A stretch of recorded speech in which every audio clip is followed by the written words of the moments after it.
Hello student, स्वागत है आपका हमारे यूट्यूब चैनल अभी रॉय पीसीएम क्लासेस में। स्टूडेंट आज फिर फिजिक्स विषय के अंतर्गत मोस्ट इंपॉर्टेंट टॉपिक लेके चल रहे हैं जो कि बोर्ड एग्जाम के लिए सबसे ज़्यादा इंपॉर्टेंट है। यह क्वेश्चन हर साल बोर्ड एग्जाम में पूछा जाता है, इसलिए ये सबसे ज़्यादा इंपॉर्टेंट क्वेश्चन है। क्वेश्चन है आज का हमारा, वो बोर का परमाणु मॉडल क्या है। आज का क्वेश्चन है हमारा, बोर का परमाणु मॉडल क्या है तथा इसकी परिकल्पनाओं को समझाइए।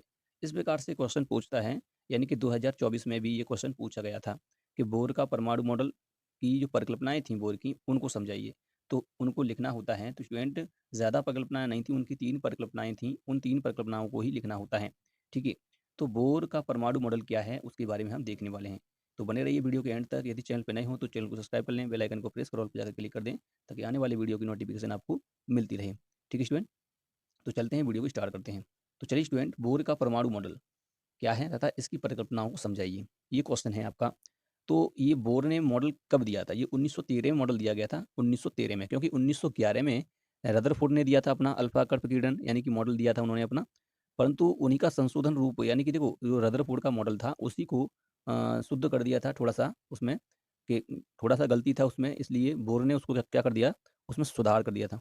तो उसी के आधार पर उन्होंने अपना एक मॉडल दे दिया था बोर ने। तो उसे कहा गया बोर का परमाणु मॉडल। क्या कहा गया? परमाणु मॉडल कहा गया, यानी कि रदरफोर्ड की मॉडल में कुछ संशोधन कर दिया था।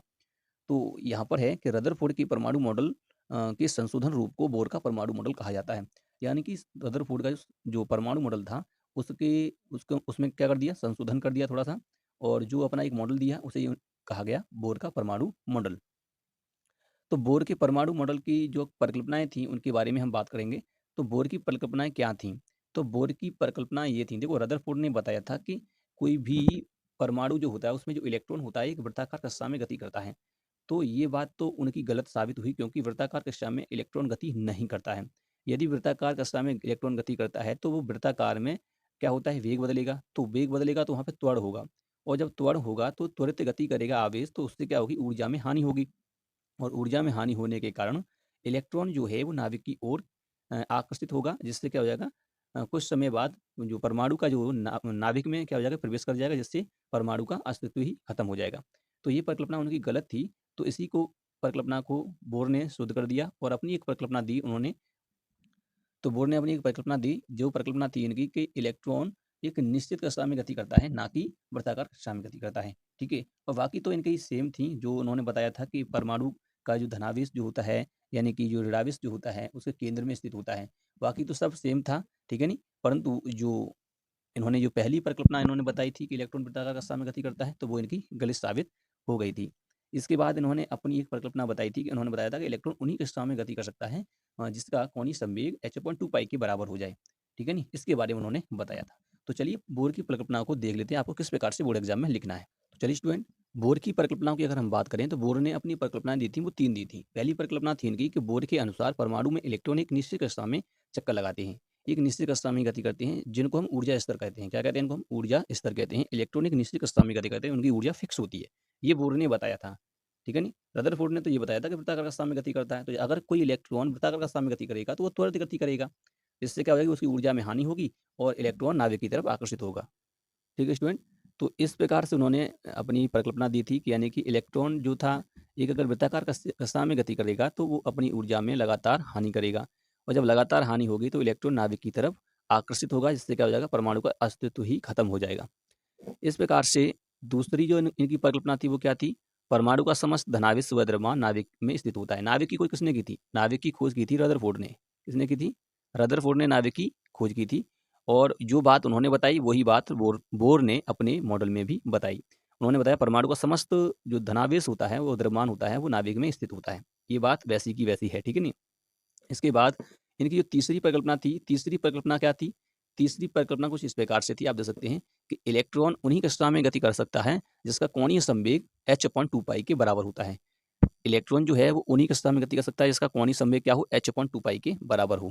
ठीक है स्टूडेंट, तो इस प्रकार से ये क्या था तुम्हारा, इसकी परिकल्पनाएं थी। और इसका एक फॉर्मूला होता है कोणीय संवेग के लिए, आप देख सकते हैं। तो इसका जो फॉर्मूला होता है वो कोणीय संवेग के लिए होता है mvr बराबर होता है nh/2 पाई। यहाँ पर h जो होता है प्लांक नियतांक होता है, इसका जो वैल्यू आपको पता ही है क्या होता है, 6.6 × 10⁻⁻34 जूल होता है। ठीक है नहीं, और n इसमें कक्षाओं की संख्या होती है। इस प्रकार से v इसका वेग होता है, m द्रव्यमान होता है, r त्रिज्या होती है। ठीक है, तो इलेक्ट्रॉन उन्हीं कक्षा में गति कर सकता है जिसका कोणीय संवेग h/2 के बराबर होता है। तो ये कोणीय संवेग होता है mvr बराबर हो सकता है nh/2। n हम पहली कक्षा के लिए, दूसरी कक्षा के लिए इस प्रकार से कर सकते हैं। तो चलिए अब इसका जो परमाणु का जो चित्र होता है वो किस प्रकार से आपको बनाना है कोणीय संवेग के संबंध में, तो उसको आपको बना के आओगे तो अच्छे नंबर वो देगा, ठीक है नहीं? तो चलिए स्टूडेंट देख सकते हैं आप किस प्रकार से ये क्या होता है कि परमाणु होता है, परमाणु की कक्षाएँ होती हैं और ये नाभिक होता है। तो ये वाला क्या है आपका नाभिक है। अब देखिए ये पहली कक्षा, दूसरी कक्षा, तीसरी ऐसे ही बहुत सारी कक्षाएँ होती हैं इसके चारों तरफ। अब यहाँ कोणीय संवेग इलेक्ट्रॉन जो होता है इसमें इलेक्ट्रॉन का चक्कर लगाता है। तो यहाँ पर जो इलेक्ट्रॉन चक्कर लगाएगा इस प्रकार से, यहाँ पर इलेक्ट्रॉन जो चक्कर लगाएगा, तो इस प्रकार से यहाँ इलेक्ट्रॉन जो चक्कर लगाते हैं, तुम्हें पता है पहली कक्षा में कितने इलेक्ट्रॉन भरे जाते हैं? 2, दूसरी में 8, तीसरी में कितने भरे जाते हैं? 18। इस प्रकार से इलेक्ट्रॉन भरे जाते हैं, ठीक है नहीं? तो यहाँ पर जो इलेक्ट्रॉन जो हैं, इलेक्ट्रॉन उन्हीं कक्षा में गति कर सकते हैं जिनका कोणीय संवेग जो होता है वो mvr बराबर h/2 के बराबर हो, यानी कि इसके कोणीय संवेग h/2 के बराबर होना चाहिए। तो आप देख सकते हैं पहली कक्षा, दूसरी कक्षा, तीसरी कक्षा। तो पहली कक्षा के लिए अगर हम बात करेंगे तो पहली कक्षा के लिए जो कोणीय संवेग होगा mv1r बराबर h/2। n की जगह पर हमने 1 रख दिया तो इस प्रकार से निकला ये होगा कोणीय संवेग, इतना होना चाहिए। और दूसरी कक्षा के लिए बात करेंगे तो इतना होना चाहिए कोणीय संवेग, तो v यहाँ पर 3 हो जाएगा r और 3h/2 हो जाएगा। इतना कोणीय संवेग होना चाहिए तभी इसी तीसरी कक्षा में जो वाली तीसरी कक्षा में गति कर सकता है। दूसरी की बात करेंगे तो mv स्क्वायर r बराबर 2h/2 2 से 2 कट जाएगा h/π। तो इस प्रकार से इन कक्षा में ये गति कर सकता है, दूसरी कक्षा में। ऐसी और चौथी कक्षा हो, पाँचवीं कक्षा हो तो उसकी कोणीय संवेग उसका एक फिक्स होता है, उसी पर वो चक्कर लगा सकता है, ठीक है नी? तो ये थी इसकी परिकल्पना है।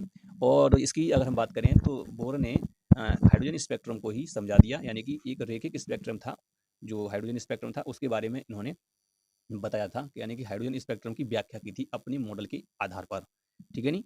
इन्होंने बताया था कि इलेक्ट्रॉन जब दूसरी कक्षा में जाता है तो वो क्या करता है, तब ऊर्जा का हानि नहीं करता है। जब लौट के आता है कक्षा में तो ऊर्जा की हानि करता है, जिससे क्या होता है, रैखिक स्पेक्ट्रम प्राप्त होता है। तो ये था आपका बोर का परमाणु मॉडल, जो कि आपको समझ में आ चुका होगा। यह मॉडल परिकल्पनाओं पर आधारित था, जो कि मैंने आपको इस वीडियो में बताया है, ठीक है? तो इस प्रकार से आपको लिखना है। उम्मीद करते हैं आपको समझ में आ चुका होगा। यदि वीडियो पसंद आई हो तो लाइक करें, शेयर करें, चैनल को सब्सक्राइब कर बेल आइकन को प्रेस जरूर कर दें ताकि आने वाली वीडियो की नोटिफिकेशन आपको मिलती रहे। अब मिलते हैं नेक्स्ट वीडियो में, तब तक के लिए जय हिंद।